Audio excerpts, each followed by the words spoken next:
lặng im một mình. Chuyện buồn chưa qua, đừng khóc nữa nước mắt không thừa. Vài giọt tuôn rơi cũng đủ làm tàn nát bầu trời.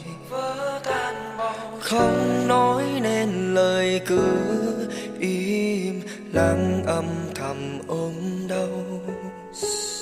Giờ ngủ chưa em, mắt đã thầm bờ môi khô rồi. Chuyện cũ chưa qua, lòng em đau như cắn ai ngờ.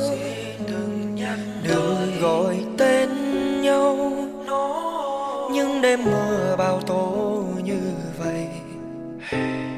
Đâu biết xa là nhớ nhau nhiều lắm. Em ơi bình yên là ở cạnh bên anh, hay là ở nơi đâu? Ở đâu em ơi? Em trao hết ai, còn phần anh nước mắt không. Đêm nay mỏi mắt không có còn cho nhau như những lúc ban đầu.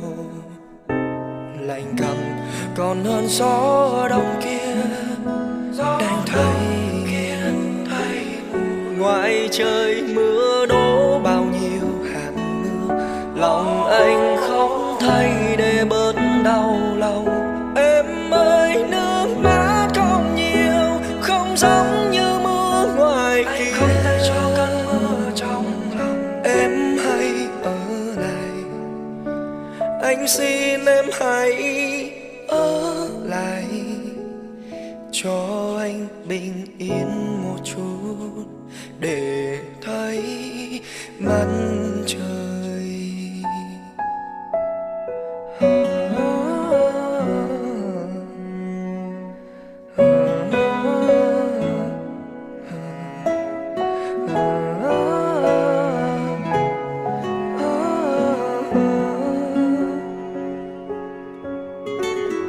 Ở phía xa chân trời,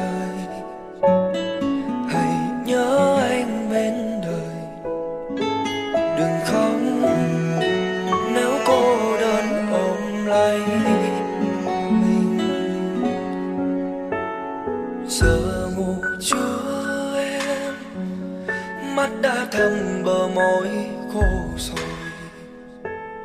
Chuyện cũ chưa qua, lòng em đau như cắn ai ngờ. Đừng gọi tên nhau những đêm mưa bao tố như vậy. Đâu biết xa là nhớ nhau nhiều.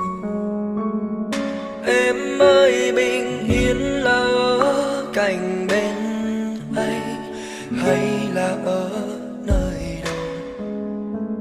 Niềm vui em trao hết ai, còn phần anh nước mắt.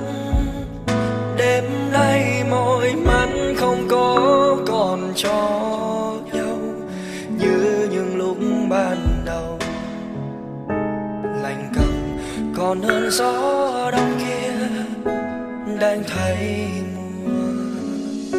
Ngoài trời mưa đổ bao nhiêu hạt mưa, lòng anh không thay để bớt